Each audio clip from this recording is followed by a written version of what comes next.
teman-teman mau jalanin satu transaksi tanpa prosedur hukum yang sah.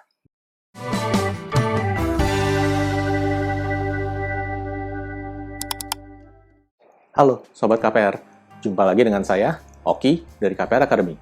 Pada episode kali ini kita akan bahas tentang bahayanya nggak punya PPJB kalau transaksi beli properti. Wah, emang PPJB itu mesti adanya pas kapan ya? Nah, pertanyaan yang baik sekali ini, saya suka sekali.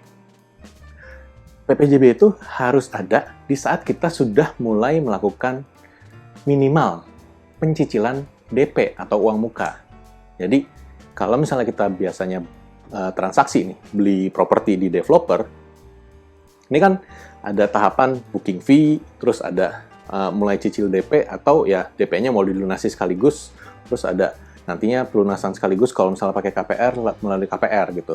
Nah, di sini yang penting adalah pada saat kamu mulai melakukan masuk ke dalam tahap mulai nyicil DP, uang muka itu kamu sudah harus ada PPJB-nya.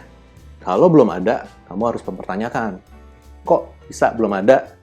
Nah, ini beberapa kasus yang sering terjadi adalah developernya bilang, oh itu nanti, kalau misalnya nanti udah mau serah terima rumah, baru PPJB gitu. Nah, ini developer yang suka ngadalin nih, jadi hati-hati nih ketemu developer yang kayak begini. Atau ada juga yang bilang, oh nanti kalau udah mau akad KPR, jadi baru PPJB gitu. Nah, kalau teman-teman udah mulai melakukan pencicilan DP, sebenarnya itu sudah harus ada aturan main yang jelas. Aturan mainnya di mana? Ya di PPJB tersebut. Karena tanpa PPJB, posisi hukum teman-teman itu jadi tidak jelas dalam transaksi tersebut. Terus resikonya emang apa? Nah, saya kasih gambaran umumnya ya. Tapi resiko-resiko yang mungkin terjadi itu setidaknya ada 3 hal. Yang pertama, bisa tiba-tiba dibatalin sepihak tanpa kejelasan aturan main. Tiba-tiba developernya bilang, oh nggak jadi jual ini, gitu, batalin. Gitu. Bisa jadi uangnya nanti dibalikin, atau bisa jadi dibalikinnya juga cuma sebagian. Gitu. Resiko yang lainnya apa? Bisa jadi tiba-tiba kamu udah mesennya di nomor 7, tiba-tiba digeser jadi nomor 13 atau nomor 18 gitu. Loh, kok waktu itu kan saya udah booking fee nih. Ini ada nih di booking fee-nya, di kwitansinya. Tulisan nomornya, nomor 7 segala macam. Nah, developernya bisa bilang, loh, tapi waktu itu kan Bapak minta secara lisan, Pak. Diubah deh, nggak apa-apa. Gitu.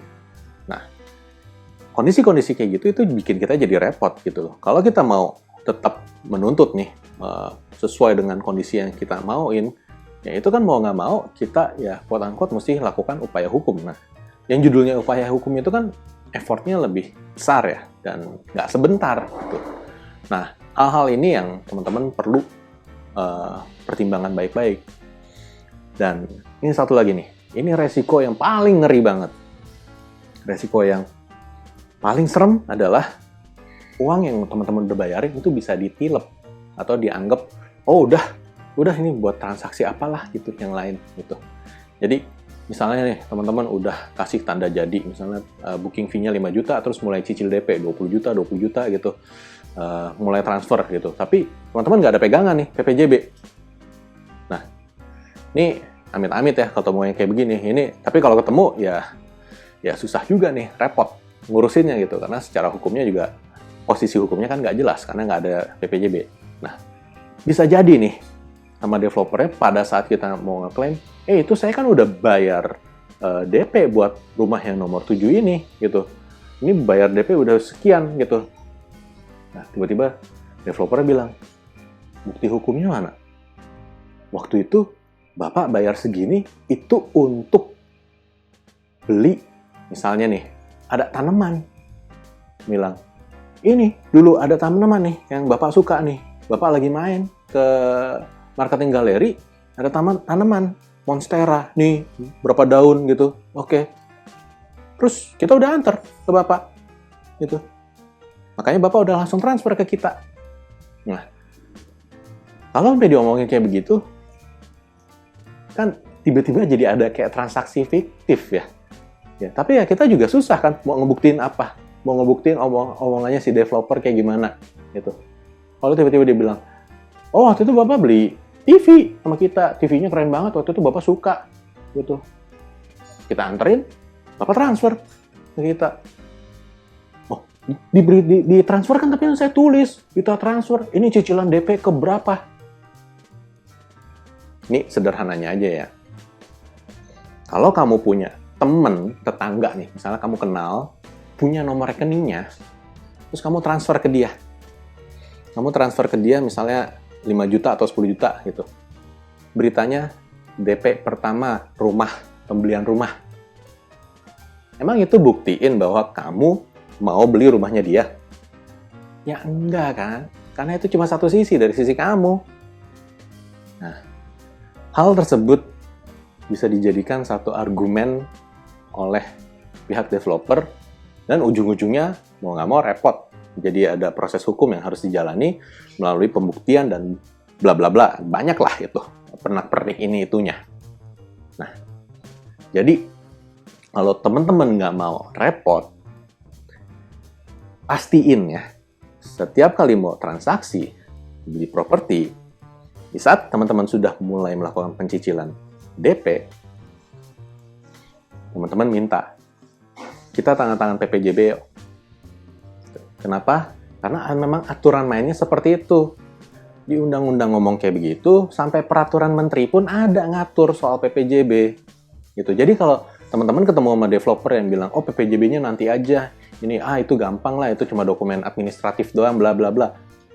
Hati-hati sama developer yang kayak begitu. Gitu. Pilihannya ada dua, teman-teman. Teman-teman mau lanjutin transaksi dengan resiko tersebut, atau teman-teman bersikukuh dengan posisi teman-teman. Saya mau tanda tangan PPJB. Kalau misalnya nggak tanda tangan PPJB, saya batal transaksi. Nah, tapi Pak, ini saya udah suka banget Pak sama rumahnya, gitu. Terus kalau nanti saya nggak jadi transaksi, nanti ada orang lain yang mau transaksi buat gantiin saya. Gimana dong? Nah, di sini teman-teman yang harus buat keputusan. Teman-teman mau jalanin satu transaksi tanpa alas hak hukum yang jelas, tanpa prosedur hukum yang sah, membuat teman-teman jadi sah, legitimate gitu sebagai pemilik, atau ya udahlah, masalah hukumnya nantilah belakangan gitu. Toh belum tentu terjadi kan? Memang belum tentu terjadi. Jadi pertanyaan saya, kalau sampai terjadi, teman-teman mau ngapain? Oke, sekian dulu episode kali ini. Semoga pesan yang saya sampaikan ini bisa memberikan wawasan yang baru. Dan kalau teman-teman suka dengan pesannya, jangan lupa sebarkan, sharing ini, pesan ini ke teman-teman yang lain supaya lebih banyak yang tahu soal pentingnya punya PPJB saat transaksi beli properti. Sampai jumpa di episode berikutnya. Bye!